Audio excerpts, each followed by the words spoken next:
Good afternoon and welcome to WEFM's 3 p.m. news. I am your presenter, Rajiv Providence. First, on the local scene, the Carnival Development Corporation, the CDC, will be launching Vincy Mass 2023 on Saturday, May 6th at the Victoria Park. This year, the launch will take on a new format with a family fun day beginning at 10 a.m. The attractions for the children will include bouncing castles, go-karts, along with face painting, mascots, and much more.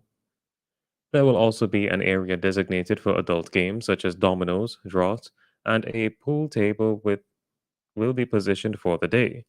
Alongside DJs, several steel orchestras, juve presentations, and more will be staged during the day's event. Following the day's activities, the CDC says the venue will be transformed to accommodate the euphoric carnival atmosphere, which will engulf the arena for the night's activities. Commencing immediately after the family fun day, the party and revelry of the carnival launch will commence. There will be appearances by mass bands as they present sections and individuals displaying their 2023 Vincy Mass productions. There will also be various artists performing their 2023 releases. Musical accompaniment for these artists will be provided by the high-profile band.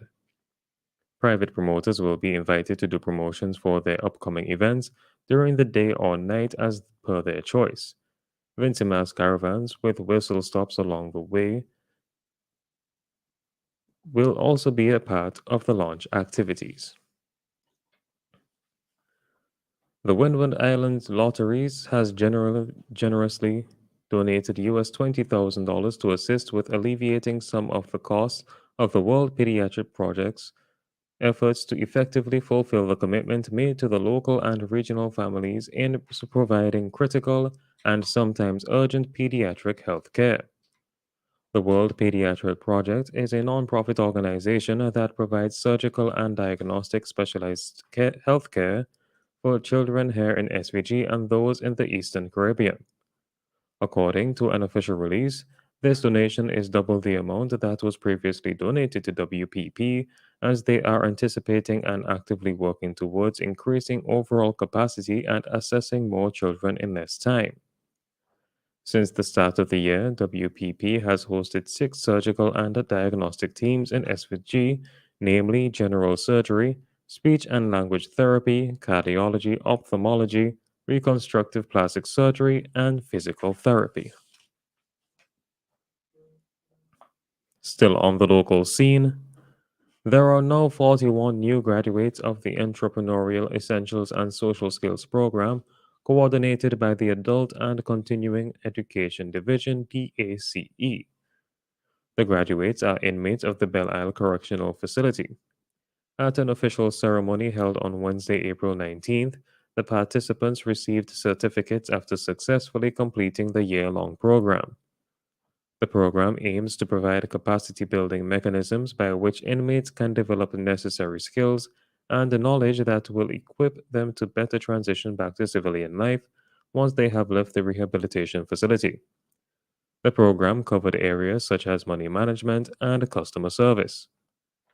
During his remarks, Assistant Superintendent Julian Clark said he is happy that programs such as this are available to the inmates and hopes that other private sector organizations can come on board to provide additional support to these men. On to news in the region. As Bermuda moves to become less reliant on fossil fuels for power generation, Deputy Premier Walter Roban said the territory is willing to explore all of the green technology and innovations available and in development to achieve their goals.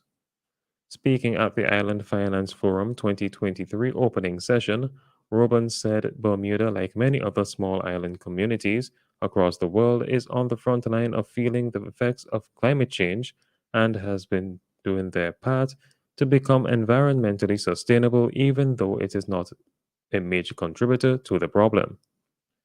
Bermuda wants to have at least 85% of its power generated from renewable sources by 2035.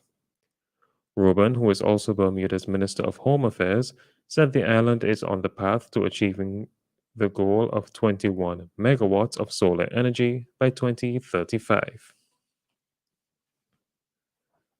The Barbados government says it will make a maximum cash offer of 75,000 Barbados dollars to former Barbadian workers of the cash-strapped regional airline layout, even as it acknowledged that it has no legal obligation to settle any indebtedness to them. Barbados' Director of Finance and Economic Affairs, Ian Carrington, in a statement said that to date some workers have received two monetary gifts and a loan from the government. He noted that in calculating the government's ex gratia offer, the loan and other payments already received, not including gifts, will be deducted from the offer. Carrington said he would be reaching out to the Ministry of Tourism and International Transport to have the meeting with the former airline workers with the aim of having the payments done by the end of this month. And finally, on the international scene, a Russian woman has been sentenced to 21 years in prison for attempting to kill her lookalike in a bizarre identity theft plot in New York City. Victoria Nasarova gave her beautician Olga Svik a slice of poisoned cheesecake on August 28, 2016, before stealing her passport and work permit. The jury heard that on the day of the attempted murder, Nasarova went to Miss Vick's house in Queens with a box of cheesecake, eating two pieces herself and offering the third poison slice to the then 35-year-old victim. The eyelash stylist started to vomit and went to lie down. She suffered hallucinations and came close to having a heart attack. Miss Fick's friend found her unconscious the next day, her clothes changed to lacy lingerie and pills scattered around the floor as if she had tried to take her own life. She was taken to the hospital, and when she eventually returned home, her Ukrainian passport and US work permit were missing, as well as jewelry and about $4,000 in cash. This has been WeFM's 3 p.m. News. I have been your presenter, Rajiv Providence. Join us again at 5:30 for WeFM's Evening News. WeFM's 3 p.m. And we thank you for listening.